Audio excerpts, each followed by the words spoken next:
Hey, what's going on, everybody? Welcome back to the channel. I hope you're all doing well and ready for another long chat because today we're going to talk about Ark Survival Ascended Update 72.1, or as some people are seeing it on consoles, version 1.072.0116. Now, I know on the surface this update doesn't look like a huge game changer, but trust me, there's more to talk about here than it seems at first glance. Sometimes the smaller patches end up being more important than the massive content drops because they fix those annoying little issues that can really mess up your experience when you're just trying to enjoy the game. So let's break this whole thing down. Not in some rushed way, but in a chill conversational style where we can really explore what this patch means for the community and how it affects day-to-day gameplay. First of all, let's start with the fact that Ark Survival Ascended has been on this rapid-fire cycle of updates. Wildcard has been rolling out patch after patch, sometimes multiple ones in the same week, and while that can feel a little overwhelming, it also means they're listening to feedback and trying to address problems quickly. Now, version 72.16 is a great example of that. The biggest note on this update is fixing incorrect collision on treasure chests when placed on the back of a car. That might sound like an oddly specific bug, and to be honest, it kind of is, but for people who've been running into this, it's a game-changing fix. Imagine you've got your setup with structures, storage, and transport, and suddenly something as basic as treasure chest has collision issues. It completely throws off the flow of your build, it breaks immersion, and it can even mess with your practical gameplay when you're hauling items. Um, by correcting that, the devs aren't just fixing a small detail, they're making the entire experience smoother for people who use those setups. But that's not the only fix tucked into this update. Another key part is the change that allows cosmetic mods to access movie files. Now, this is where it gets interesting, because while collision fixes affect a specific set of players, this cosmetic mod adjustment actually broadens what's possible for mod creators. Ark has always been about community content, mods, and the creative ways players expand the game. When developers tweak permissions like this, they're essentially unlocking new potential for custom skins, cinematic intros, and unique visual experiences. For content creators, this is huge. Imagine being able to install a mod that doesn't just change how something looks, but can actually integrate a little video clip or animated sequence. It adds personality, it adds flair, and it gives more room for the community to innovate. Now, you might be wondering, why would the devs focus on something so niche? The answer is simple. Ark Survival Ascended is still very much in that phase of polishing the engine and making sure all the systems can handle the creativity that the player base is known for. Remember, this isn't just about fixing bugs, it's about building the foundation for years of content and mods that will keep the game alive. Think back to how Ark Survival Evolved thrived for years because of the modding community. It wasn't just the base game. It was the way players could create crazy new maps, wild dino variants, and even entirely new mechanics. Giving cosmetic mods access to those files is part of ensuring that Ark Ascended has that same kind of vibrant ecosystem, maybe even bigger and better. What's funny about this update is how it shows the contrast between casual players and hardcore modders. Casual players might look at patch notes and say, really? That's it? Just a collision fix and something about mods? But the hardcore crowd immediately sees the value. The collision fix means their carefully engineered builds won't randomly break, and the mod change opens up possibilities that might not pay off immediately, but will absolutely lead to some cool stuff down the road. It's one of those updates where the surface doesn't show the depth until you think about how these changes ripple out into gameplay. And honestly, Ark has always been a game where little changes have big consequences.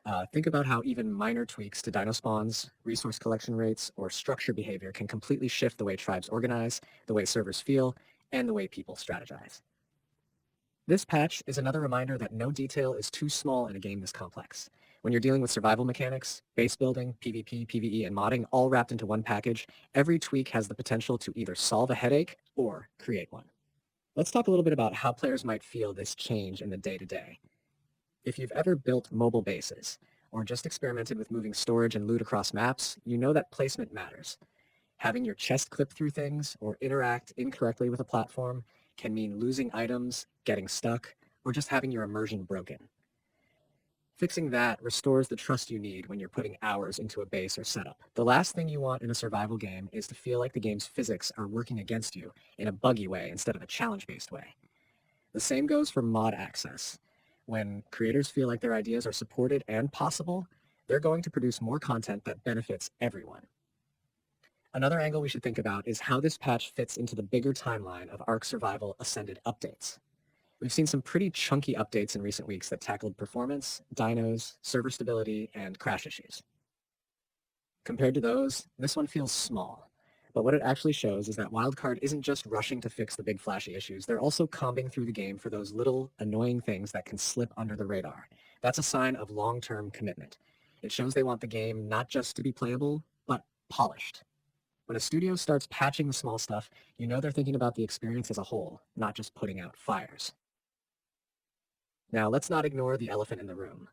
Some players might still feel frustrated that these are the kinds of updates we're getting instead of bigger content drops or new features. I get that. The community is always hungry for more maps, more dinos, more mechanics, and sometimes it feels like these small patches are slowing that momentum. But the reality is, you can't build a stable future on a shaky foundation. Every bug fixed today is one less problem tomorrow, and every new permission opened up for mods is one more way the community can create content while waiting for official drops. It's a balancing act, and while it's not always exciting, it's necessary. What's also worth mentioning is how console players see this update as version 1.072.00116. The numbering can get confusing, especially when PC players are on one system and console players see another. But at the end of the day, they're the same patch, just labeled differently. It's a reminder of how challenging it is to keep multiple platforms aligned. Ark has always had this struggle. PC gets things fast, consoles sometimes lag behind, but Ark Ascended has been working to keep things closer in sync, and that's honestly been a breath of fresh air. So where does this leave us? We've got a patch that doesn't change the entire game overnight, but it does improve quality of life, it does unlock mod potential, and it does show that the devs are combing through details. And if you've been around the Ark community for long enough, you know those are good signs. It means the game isn't just being left in a messy state after a big release. It's being actively maintained, improved, and opened up for more creativity. Now, if you're someone who's wondering whether you should be excited about this patch or just shrug it off, I'd say think of it this way. The little things add up. Today, it's treasure chest collisions and mod file permissions. Tomorrow, it could be the fix that saves your base from collapsing, or the tweak that allows your favorite mod to run smoothly. Updates don't always need to be flashy to matter. Sometimes it's the subtle behind-the-scenes stuff that ends up having the biggest long-term impact. And that's where I want to bring this full circle. Ark Survival Ascended 72.16 isn't about showing off new dinos or dropping a giant expansion. It's about making sure the game feels solid, reliable, and creative. It's about fixing annoyances so players can focus on survival, exploration, and community play. And it's about setting the stage for the future, where mods and official content can coexist in a polished environment. If you think about it that way, this update might actually be one of the more important ones we've had, even if it doesn't seem like it at first. So I want to hear from you guys. Have you run into the treasure chest collision issue? Have you experimented with mods that might take advantage of this new permission? Do you think these smaller patches are worthwhile, or are you waiting for the big content drops to get hyped?